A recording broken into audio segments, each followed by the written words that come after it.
Hello guys, welcome to our next video. आज का हमारा जो टॉपिक है वो है recent trends in credit rating. कि हमारे क्रेडिट रेटिंग में जो रीसेंट ट्रेंड आए हैं वो कौन से हैं। और एक मैंने हमारी डीपीटी में देखा था, मतलब क्वेश्चन पेपर्स में देखा था, एक हमें क्रेडिट रेटिंग में ही सेबी से रिलेटेड कोई क्वेश्चन आया हुआ है कि सेबी के बारे में उसमें लिखना है। तो ये मैंने कुछ ट्रेंड्स ढूंढे हैं, इसमें हमारा सेबी वाला टॉपिक भी कवर होता है। ये देखो, regulatory trends, SEBI and credit rating agencies.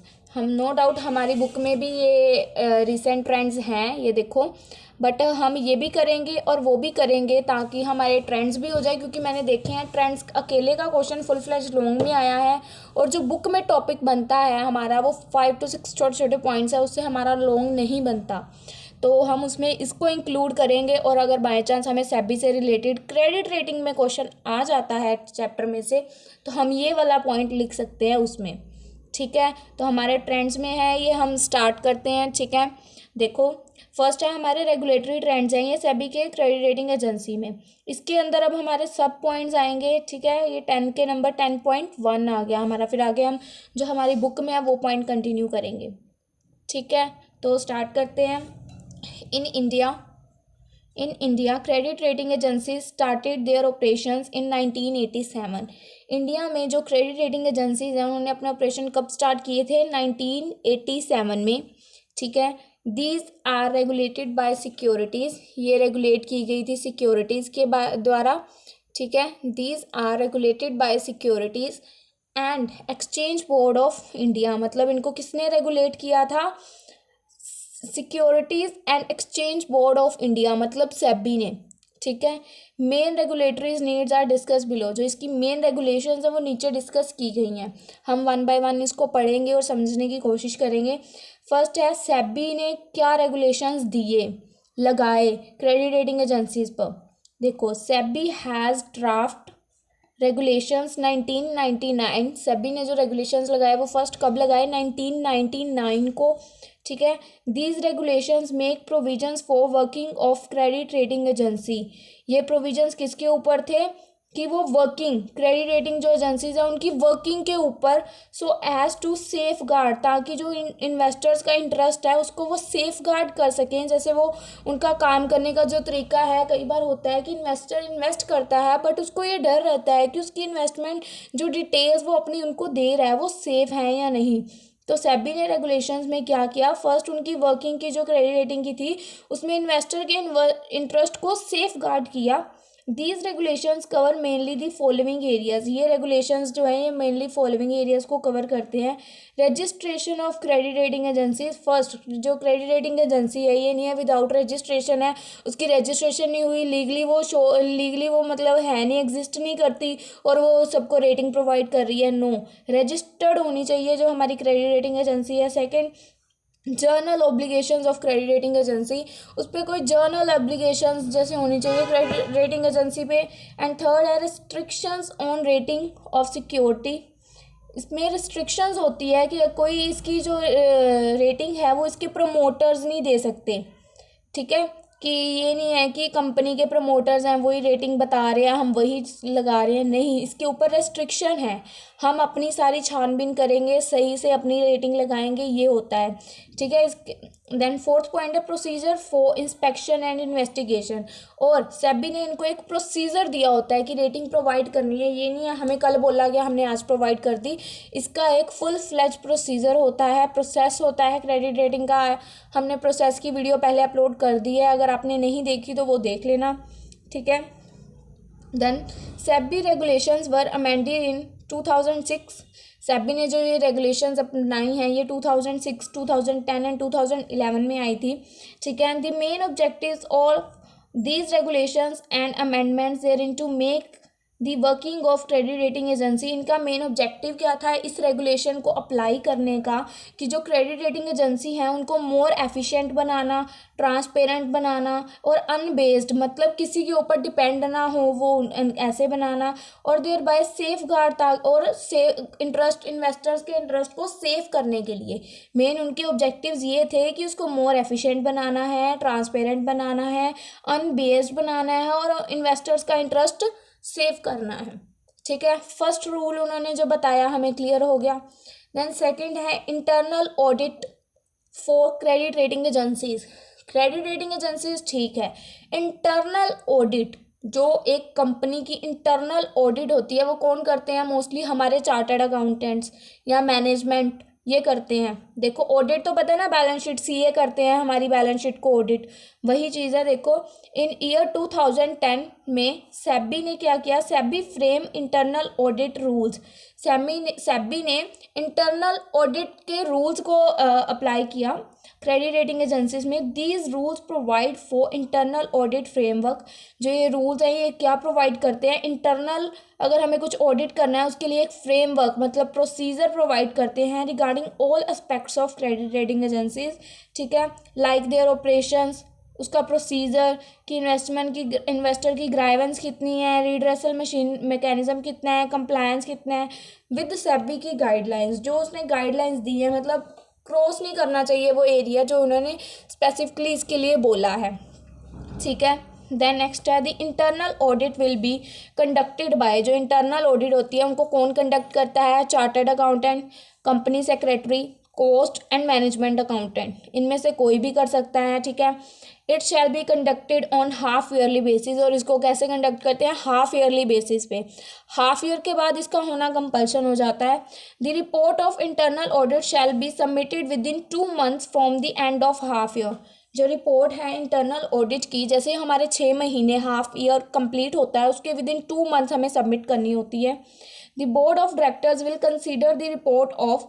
जो बोर्ड ऑफ डायरेक्टर हैं वो कंसीडर करते हैं जो रिपोर्ट आई है इंटरनल एडिट की, and will take effective corrective actions. और उससे रिलेटिव करेक्शन करते हैं, उसमें अगर कुछ गलती होती है तो उसके अगेंस्ट एक्शन लेते हैं। कोई अगर हमारा डेब्ट आने मतलब कोई किसी को हमने पैसे दिए हैं वो आने वाले रहते हैं या हमारे किसी को देने रहते हैं, कोई ओवरकम है, एनी डेफिशिएंसी है तो उसके अगेंस्ट रिपोर्ट करते हैं, उसको सही करते हैं, सारे मतलब बैलेंस शीट को सेट करते हैं अपनी, ठीक है।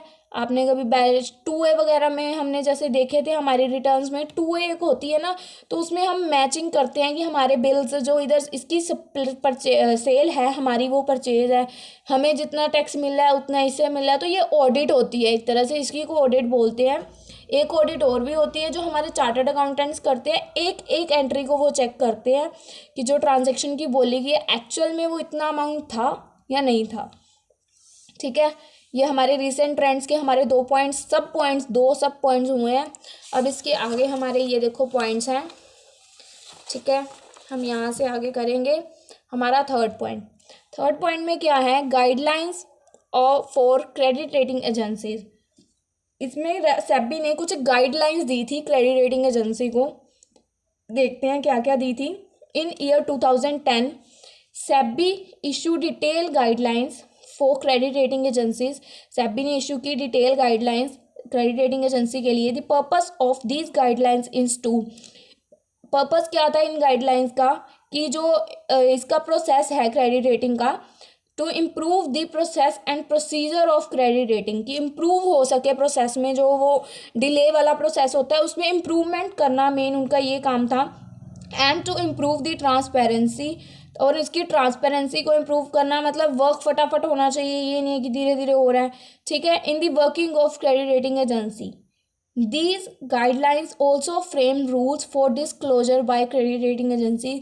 और इन गाइडलाइंस के ऊपर कुछ रूल्स भी फ्रेम किए गए थे जिनको ब्रेक नहीं कर सकते थे हम, मतलब तोड़ नहीं सकते थे, हमें उन रूल्स को फॉलो करना ही होता था। ये होता है ना जैसे कुछ बेनिफिट है तो कुछ नुकसान भी है, वही हिसाब था। तो उन्होंने कुछ रूल्स लगाए बट जैसे कुछ गाइडलाइंस दी बट उसके ऊपर उन्होंने कुछ कंडीशंस रख दी, रूल्स लगा दिए कि इनको तोड़ना नहीं है।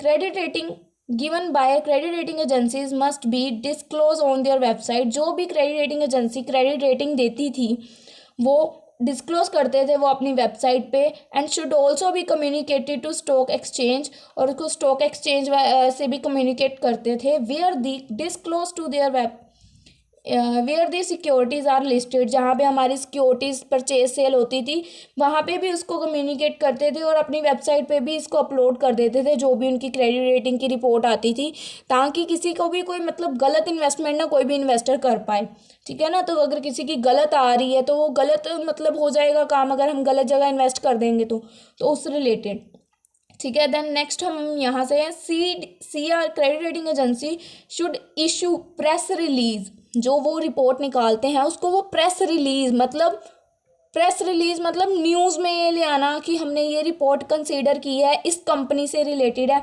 उसको प्रेस रिलीज कर देते थे about the rating of the credit instrument for public information, public की जानकारी के लिए उसको उन्होंने प्रेस में मतलब पब्लिश कर देना था, ताकि वो रिपोर्ट उनकी पब्लिक तक पहुंच जाए जो उन्होंने पास की है।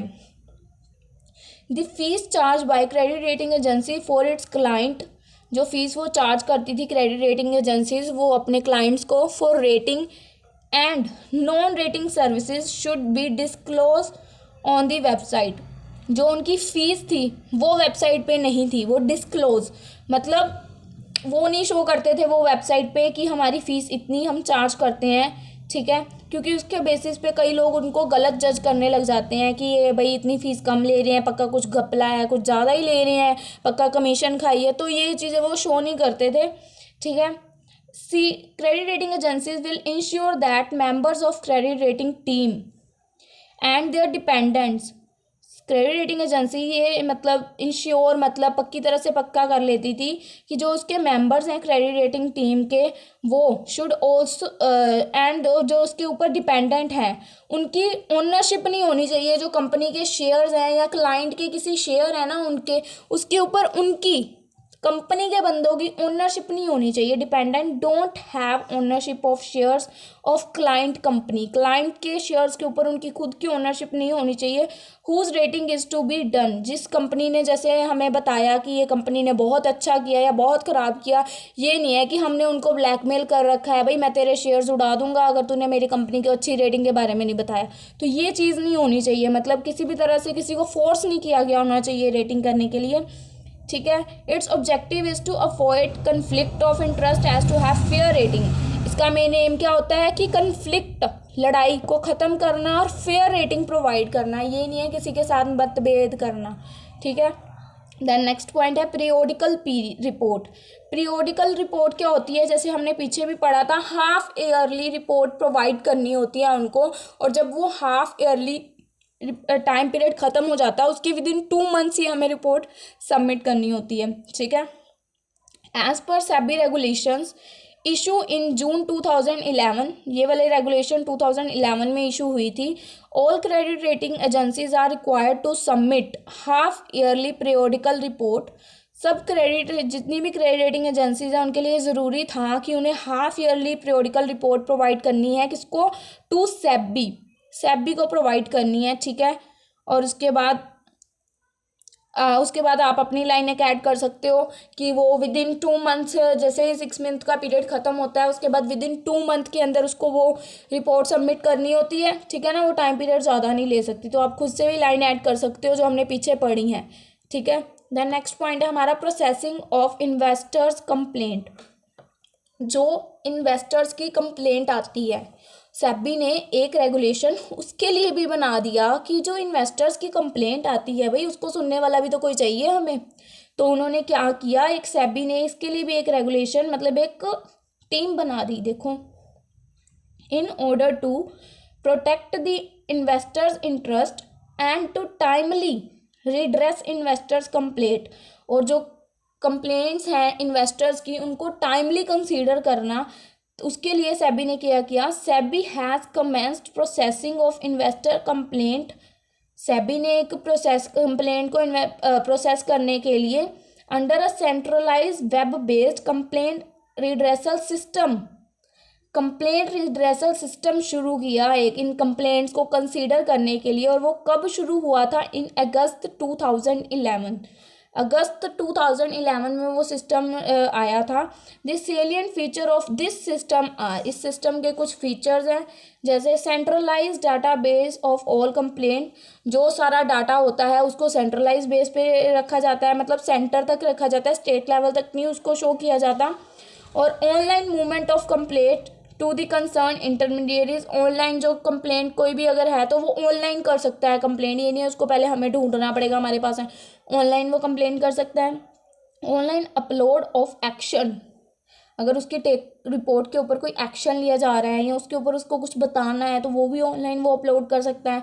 और online viewing bye investor of action on the complaint and their current status, और वो ऑनलाइन ये भी देख सकता है कि जो उसने कंप्लेंट की है उसका स्टेटस क्या है, अभी तक उसके ऊपर कोई काम शुरू हुआ है या नहीं हुआ है, कोई एक्शन लिया गया है या नहीं लिया गया है। ठीक है, ये हो गया कंप्लेंट वाला। देन नेक्स्ट पॉइंट है guidelines for dealing with conflict of interest. इसके ऊपर भी उन्होंने एक रूल निकाला, मतलब रिगार्डिंग इसके कुछ गाइडलाइंस दी कि जो कन्फ्लिक्ट है इंटरेस्ट का उसको कैसे ख़त्म करें। ठीक है, इन अगस्त 2013 में क्या किया SEBI issue guidelines for dealing with conflict of interest for investment trading by credit rating agencies and there employees. ठीक है, उनके एम्प्लॉयज़ के द्वारा जो भी उनके कन्फ्लिक्ट होते थे इंटरेस्ट से रिलेटेड उसके लिए कुछ गाइडलाइंस इशू की गई। Credit rating agency shall ensure that it employees involve in rating grading process shall not have, पहले तो उन्होंने ये इंश्योर किया कि जिनको भी वो रेटिंग प्रोवाइड कर रहे हैं वो खुद के शेयर्स में इन्वॉल्व नहीं होने चाहिए। ठीक है, इसका मेन ऑब्जेक्टिव क्या था, इस main objective is to prevent conflict of interest of the employees, कि उनके कन्फ्लिक्ट लड़ाई झगड़ों को दूर रखना। ओइंग शेयर्स ऑफ इशूअर्स में बी बेस्ड ऑन रेटिंग। ठीक है, सब कुछ इनमें सेट करना होता था। All employees of credit rating agencies must provide detail of their purchase and sale of securities of any company within 7 working days of capital credit rating agency। 7 working days के अंदर उनको उसकी रिपोर्ट देनी होती थी अगर उन्होंने कुछ परचेज या सेल किया सिक्योरिटी को। ठीक है, further all employees are required, सब एम्प्लॉयज़ के लिए ज़रूरी होता था कि to submit a consolidated statement of their holding of all securities within 30 working days from the end of the financial year। और ये सबके लिए ज़रूरी होता था कि उनको एक स्टेटमेंट देनी है ईयर के एंड में, विद इन 30 डेज़ में, ईयर के ख़त्म होने में, कि उन्होंने साल में कितनी मतलब होल्ड की हैं, जो शेयर्स हैं कंपनी के उनको कितना होल्ड किया है। ठीक है, देन लास्ट पॉइंट है हमारा इसका, उसके बाद हमारे बुक वाले पॉइंट्स हैं। इसका लास्ट पॉइंट है standardization of rating symbol and definition. उसको जैसे मैं आपको इसको अपनी वर्डिंग में बता रही हूँ, जैसे सेबी ने इसमें क्या रेगुलेट किया कि जैसे कोई भी क्रेडिट रेटिंग एजेंसी है, अब वो अपनी क्रेडिट रेटिंग किसी को प्रोवाइड कर रही है। ठीक है, अगर वो किसी को प्रोवाइड कर रही है तो वो उस रेटिंग के अकॉर्डिंग उनको एक सिम्बल्स प्रोवाइड करेगी। मैं आपको एग्जाम्पल दे रही हूँ, मेरी बुक में पता नहीं कैसे हैं, जैसे मैं आपको आइडिया ही दे रही हूँ। जैसे ना AAA, ये बहुत अच्छी रेटिंग है। ठीक है, इससे कम हो गई AA, ये उससे थोड़ी सी कम है, फिर A हो गई। ठीक है, ये उससे थोड़ी कम है। उसके बाद आगे BBB, ये ठीक ठाक है। B कैटेगरी चलेगी ना, ये B कैटेगरी में सबसे ऊपर है, देन B दूसरी, ऐसे सिंबल्स दे दिए कि इस रेटिंग के अकॉर्डिंग। और जो सबसे नीचे चली जाती है जैसे D तक चले गए हम, ये घटिया क्वालिटी में सबसे ऊपर ये मतलब है। उसके बाद D, और ये होता है हमारा रिस्की लेवल, लास्ट वाला ये होता है हमारा रिस्की लेवल, और ये होता है हमारा सेफ लेवल। ठीक है, इसमें हमें रेटिंग्स प्रोवाइड करी जाती है। अगर इनमें भी आती हैं तो नो डाउट एक्सेप्ट हो जाती हैं, बट ये हमारे सिंबल्स कुछ होते हैं जो उनको प्रोवाइड किए गए होते हैं कि उनको रेटिंग के अकॉर्डिंग ऐसे सिंबल्स देने होते हैं। अब देखो क्या लिख रखा है, for easy understanding and clarity of rating symbols SEBI standardised rating symbols and definition in June 2011 को ये सिंबल्स उन्होंने बताए थे। SEBI devise the standardise symbols and gave definition in the consultant. मैं आपको इसके सिंबल्स अपनी बुक में से दिखाती हूँ, रुको। ये देखो गाइस, सिंबल्स AAA होता है रिफ्लेक्ट हाईएस्ट सेफ्टी के लिए, जो उसके बाद 2A 2A होते हैं वो होते हैं हाई सेफ्टी। ठीक है, ये हाईएस्ट, ये हाई। देन जो A है वो रिफ्लेक्ट एडिक्वेट सेफ्टी, मतलब नॉर्मल। ठीक है, BBB होता है मॉडरेट सेफ्टी, BB होता है इनएडिक्वेट सेफ्टी, B होता है हाई रिस्क, B आ गया हमारा हाई रिस्क पे। ठीक है, C चला गया सब्सटेंशियल रिस्क, हाई से थोड़ा से ज़्यादा, और D हो गया बिल्कुल ही डिफ़ॉल्ट। ठीक है, ये उनको सिंबल्स प्रोवाइड किए जाते हैं कि अगर आप रेटिंग दे रहे हो तो साथ में आपको सिंबल देने हैं जिससे हमें आइडिया हो जाए किस लेवल की ये रेटिंग है। ठीक है, आपको सिंबल्स की अगर स्क्रीनशॉट लेना है तो आप ले सकते हो। ठीक है, सिंबल्स यही होते हैं। तो आप उसमें जो हम पॉइंट कर रहे हैं उसमें आप इसको भी लिख सकते हो, तो उसको पढ़ने की मेरे अकॉर्डिंग ज़रूरत नहीं है। अगर आपको पढ़ना है तो आप इसका भी स्क्रीनशॉट ले लो, मेरे को कोई प्रॉब्लम नहीं है। हम अब आगे करेंगे इसके जो हमारा वो रहते हैं बाकी की इसकी रीसेंट ट्रेंड्स। ठीक है, हो गया, करें, चलो ये देखो अब हमारे बाकी के रीसेंट ट्रेंड्स हैं जो वो करेंगे हम। देखो हमारे रीसेंट ट्रेंड्स में क्या है, अब हमने वो वाला पहले लिखना है रीसेंट ट्रेंड नो डाउट। ठीक है, उसको कोई ये मत समझना कि वो कर दिया तो ये नहीं करने, ये वही करने हैं वो भी करने हैं। ठीक है, इन टुडे टाइम ये तो आप लिख ही लोगे। ठीक है, country rating first, recent trends में कौन सी रेटिंग इंक्लूड हुई है, कंट्री की रेटिंग करनी।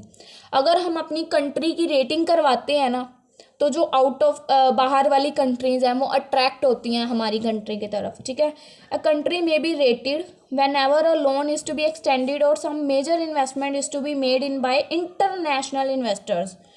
इंटरनेशनल इन्वेस्टर्स मतलब बाहर वाले जो इन्वेस्टर्स हैं हमारी कंट्री के, उनको ये बहुत अट्रैक्ट करती है। अगर हमारी कंट्री की रेटिंग हुई है, पोजीशन अच्छी है, लोग तारीफ़ कर रहे हैं, तो बाहरले इन्वेस्टर्स ऑब्वियस सी बात है इन्वेस्ट करना चाहेंगे। In order to determine the safety and security of their investment, international traders की सेफ्टी और सिक्योरिटी को डिटरमाइन करते हुए number of factors such growth rate, government policies, inflation, deflation policies are taken into account to arrive such rating. इसमें सब कुछ को involve किया जाता है। ठीक है, एक कंट्री को सिंपल सोबर से एक रेटिंग दिलवा दी जाती है। देन सेकंड है ये कंट्री की रेटिंग होगी। देन स्टेट्स को rating, rating of states. States of India are also approaching rating agencies for rating. जो स्टेट है इंडिया वो ऑल्सो अप्रोच कर रहा है ऐसी रेटिंग एजेंसीज को। रेटिंग हेल्प द स्टेट, ये हेल्प करती है स्टेट्स की to attract investors both from India and abroad. जो रेटिंग है ये हेल्प करती है कि ये अट्रैक्ट कर सके इन्वेस्टर्स को इंडिया से भी और अब्रोड से भी। ठीक है, उसके बाद investors can keep to know the safety of their funds. Investor को ये पता होना चाहिए कि उनके फंड्स यहाँ पे सेफ हैं या नहीं हैं हील इन्वेस्टिंग। ठीक है, company both domestic and foreign prefer and setup project in states which positive rating, with positive rating. हमेशा मोस्टली लोग अपनी पॉजिटिव रेटिंग ही शो करते हैं जो लोगों को शो करवाई जाती है। कोई भी अपनी नेगेटिव रेटिंग को पब्लिक में नहीं करता।